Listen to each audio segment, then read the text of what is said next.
Last lecture में मैंने macro के बारे में वेरी बेसिक इन्फॉर्मेशन आपको शेयर की थी ताकि आपको कॉन्सेप्ट क्लियर हो जाए कि मैक्रो वर्क कैसे करता है। Macro is just a recording.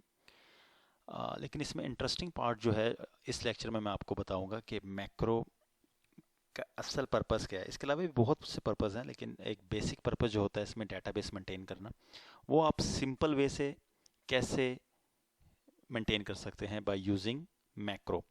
तो लास्ट लेक्चर में मैंने आपको ये नहीं बताया कि आपके पास यहाँ पे डेवलपर टैब जो है वो मस्ट होना चाहिए। ठीक है, तो चलें जल्दी से मैं आपको ये लेक्चर स्टार्ट करता हूँ। मैक्रो हम कैसे डेटाबेस डिज़ाइन करते हैं मैक्रो के अंदर। तो यहाँ पे फ़र्ज़ कीजिए हमारे पास आज डेट है 21। जल्दी से इसकी फॉर्मेटिंग कर लेते हैं। डेट को फॉर्मेट किया तो हमारे पास ये कस्टमर है। अच्छा, इसके लिए हम ग्रिड लाइन को ऑफ करते हैं। थोड़ा सा डाटा को अलाइन कर लेते हैं। ठीक है, और इसकी बॉर्डरिंग कर लेते हैं। बॉर्डरिंग करने के बाद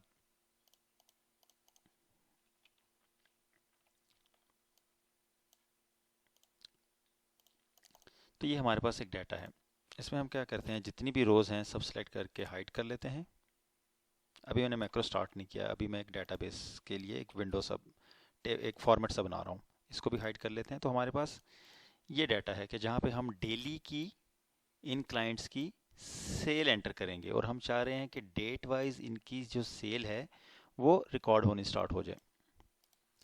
तो उसके लिए हम क्या करेंगे, सबसे पहले फाइल को सेव करेंगे मैक्रो में और एक शीट बनाएंगे सेम फॉर्मेट के साथ यहाँ पर, जहाँ पे हमें डेटाबेस रिक्वायर्ड है। यहाँ पर हम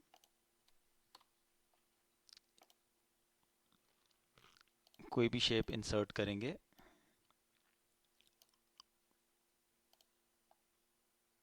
उसका कोई भी एडिट टेक्स्ट, सेव डाटा, या कोई भी आप अपने कन्वीनियंट के हिसाब से नाम रख सकते हैं, रिकॉर्ड मैक्रो या कोई भी आपको जो लगे नेम। तो सेव डाटा। अब हमारे पास डाटा अवेलेबल है। हम क्या करेंगे, 10, 20, 30, 40 ये हमारे पास डाटा है। हम इसको चाह रहे हैं कि ये डाटा डेट वाइज रिकॉर्ड हो और हमारे पास पूरे मंथ का यहाँ पर डाटा अवेलेबल हो।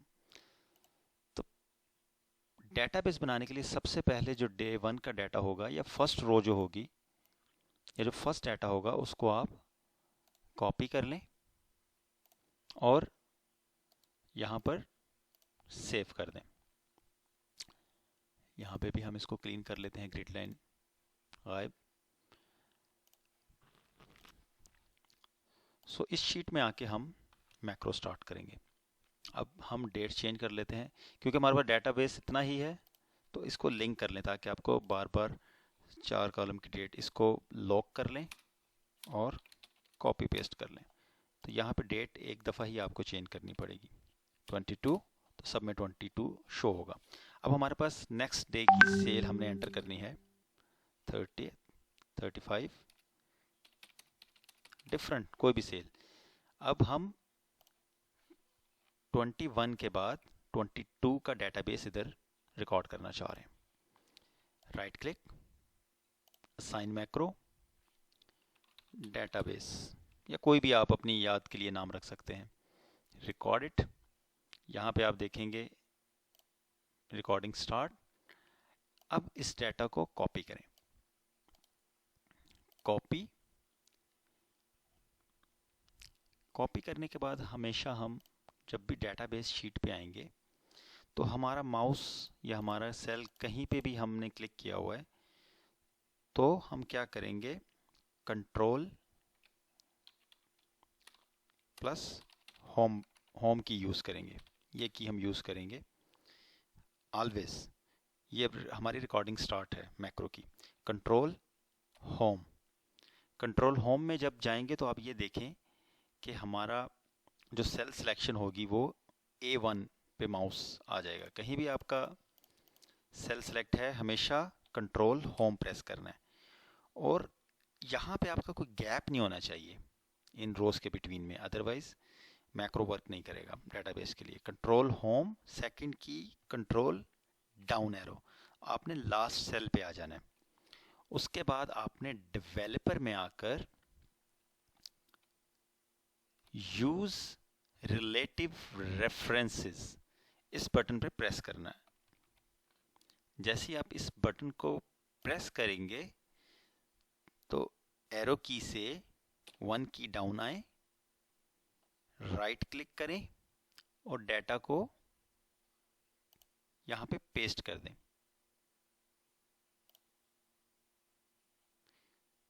मैं दोबारा करूंगा क्योंकि मैंने जैसे इधर टाइप किया तो यहां से हमारी कॉपी की ऑप्शन ख़त्म हो गई। इस डाटा को मैं कॉपी करूंगा, वापस आऊंगा, control home, control down arrow key, use relative reference, 1 time arrow key down, right click,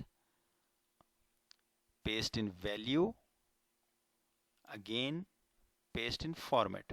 तो ये सेम फॉर्मेट में हमारे पास ये देखें 21, 22 का डाटा आ गया।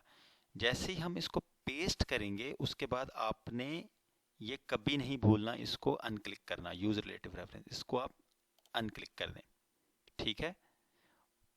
उसके बाद आप क्या करें, रॉ डाटा में आए, एस्केप से इसकी सिलेक्शन ख़त्म करें और यहाँ से सेल डिलीट कर दें और यहाँ से डेट डिलीट कर दें, ठीक है, और रिकॉर्डिंग स्टॉप कर दें। हमने यहाँ पर 21 एंड 22 डेट का डाटा पेस्ट किया। यहाँ पे अब हम 23 का डाटा पेस्ट करेंगे। जैसे हम ये डाटा फिल करेंगे, सेव डाटा, आपने देखा डाटा ने क्या किया कि यहाँ से उसको कॉपी किया 21, 22 और ये 23 पे पेस्ट कर दिया और वापस इस शीट पे आकर सेल को डिलीट किया और डेट को डिलीट किया। अब नेक्स्ट डेट हमारी है 24,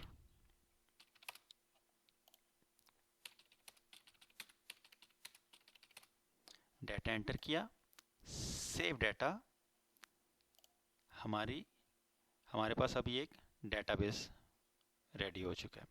तो इस तरह से एक्सेल में हम डेटाबेस को डिज़ाइन करते हैं। काफ़ी इंटरेस्टिंग है, right.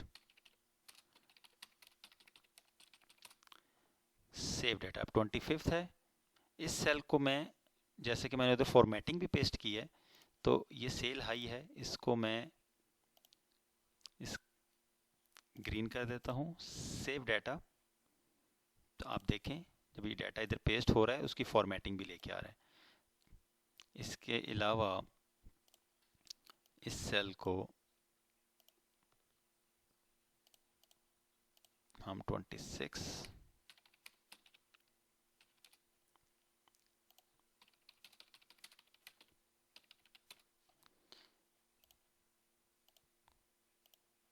Save data.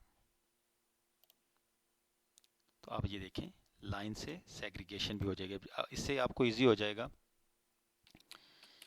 Date wise analyse करना।